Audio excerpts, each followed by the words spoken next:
अंधेरी रात है, एयरपोर्ट की रनवे पर एक जहाज खामोशी से खड़ा है।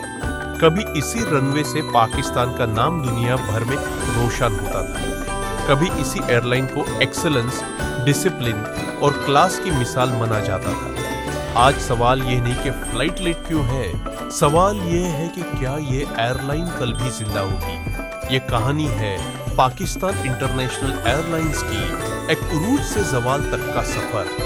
1944 में जब पाकिस्तान दुनिया के नक्शे पर उभरा, मुल्क के पास अपनी कोई कौमी एयरलाइन नहीं थी, लेकिन क़ायद-ए-आज़म मोहम्मद अली जिन्ना दूरंदेशी सोच रखते थे। उन्होंने समझ लिया था कि एक नया मुल्क सिर्फ जमीन पर नहीं, आसमानों में भी अपनी पहचान बनाना चाहता है। इसी सोच ने 1946 में ओरिएंट एयरवेज को जन्म दिया, जो बाद में पाकिस्तान के हवाई सफर की बुनियाद पारी। 1950 में ओरिएंट एयरवेज को कौमी तहफ़्फ़ुज़ दिया गया और पाकिस्तान इंटरनेशनल एयरलाइंस का आगाज हुआ। ये सिर्फ एक नया नाम नहीं था, ये पाकिस्तान के ख्वाबों को पर देने का ऐलान था। पीआईए ने बहुत कम अरसे में इंटरनेशनल फ्लाइट्स शुरू कर दी और देखते ही देखते पाकिस्तान को एशिया, यूरोप और मिडिल ईस्ट से जोड़ दिया। इस 1906 में पीआईए ने जो मुकाम हासिल किया, वो आज भी एविएशन हिस्ट्री का हिस्सा है। जेट एयरक्राफ्ट इंट्रोड्यूस हुए, बोइंग 707 जैसे मॉडर्न जहाज आए और पीआईए एशिया की पहली एयरलाइन बनी जो जेट एज में दाखिल हुई। इस दौर में पीआईए सिर्फ एक एयरलाइन नहीं थी, एक ब्रांड थी। कैबिन क्रू के यूनिफॉर्म्स पेरिस के फैशन हाउसेस में डिजाइन होते थे। सर्विस, ट्रेनिंग और पंक्चुअलिटी की मिसाल दी जाती थी। दुनिया की कई एयरलाइंस ने पीआईए के पायलट्स और इंजीनियर से ट्रेनिंग ली। एमिरेट्स जैसी एयरलाइन के बुनियादी निजाम में भी पीआईए के एक्सपर्ट्स का इल्म और तजुर्बा शामिल था। यह वो वक्त था जब पीआईए को फख्रे पाकिस्तान कहा जाता था। मगर फिर वक्त बदलने लगा। आसमान में परवाज बरकरार रही, लेकिन जमीन पर फैसले कमजोर होते चले गए।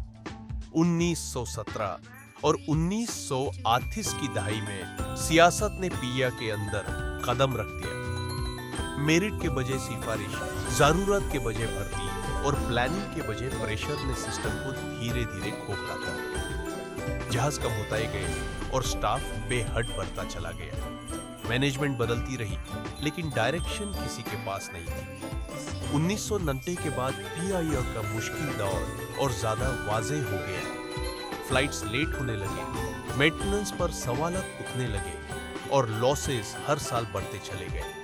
कुछ अंदोना हडसन ने एयरलाइन की इमेज को गहरा नुकसान पहुंचाया। इंटरनेशनल स्टैंडर्ड्स पर पूरा न उतरने की वजह से पाबंदियां लगती चली गई। यूरोपियन यूनियन का बंद पीआईए के लिए एक बड़ा झटका था, जिसने एयरलाइन को ग्लोबल एविएशन से लगभग अलग कर दिया। 2010 के बाद पीआईए कर्जों और नुकसानात के बोझ ताले दबती चली गई। हर साल हुकूमत बिलियंस के बेल आउट देती रही, लेकिन बुनियादी रिफॉर्म्स हमेशा अधूरे रहे। एम्प्लॉइज और यूनियंस ने तब्दीली की मुखालफत की और हुकूमती इंटरफेरेंस कभी खत्म न हुई। 2016 के प्रोटेस्ट और उनमें होने वाली मौत ने इस इदारे की हालत पर एक और सियाह निशान लगा दिया। फिर 2020 आया। कराची के आसमान पर एक एयरबस A320 क्रैश हुआ और पीआईए की तारीख का एक और अंदोना बाब लिखा गया। इस वाकया ने सिर्फ कीमती जानें नहीं ली, बल्कि एयरलाइन के सेफ्टी कल्चर, पायलट लाइसेंसिंग और रेगुलेटरी सिस्टम पर भी संगीन सवालात खड़े कर दिए। दुनिया भर की नजर पीआईए पर आ गई और पाबंदियां और भी सख्त हो गई। 2030 और 2024 तक पहुंचते पहुंचते ये बात वाज़ेह हो चुकी थी कि पीआईए को पुराने तरीकों से नहीं बचाया जा सकता। हुकूमत ने तस्लीम किया कि प्राइवेटाइजेशन के बगैर कोई रास्ता नहीं बचता। गोल्डन हैंडशेक स्कीम्स, एसेट्स की वैल्यूएशन और एयरलाइन को इन्वेस्टर्स के लिए अट्रैक्टिव बनाने की कोशिश की गई, मगर सियासी बेयकीनी और ट्रस्ट डेफिसिट ने इस प्रोसेस को स्लो और मुश्किल बना दिया। दिसंबर 2025 में पीआईए एक फैसला को मोड़ पर खड़ी है। नीलामी या स्ट्रेटेजिक सेल अब सिर्फ एक ऑप्शन नहीं, बल्कि शायद आखिरी ऑप्शन बन चुकी है।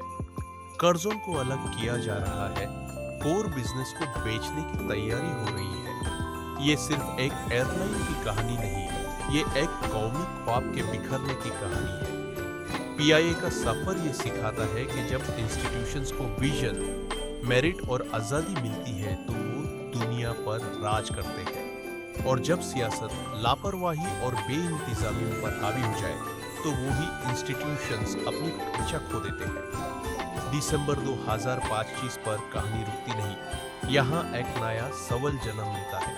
क्या पाया नई ओनरशिप के साथ दोबारा परवाज करेगी, या फिर ये कहानी तारीख के सफ़ों में एक खूबसूरत लेकिन दर्दनाक याद बनकर रह जाएगी।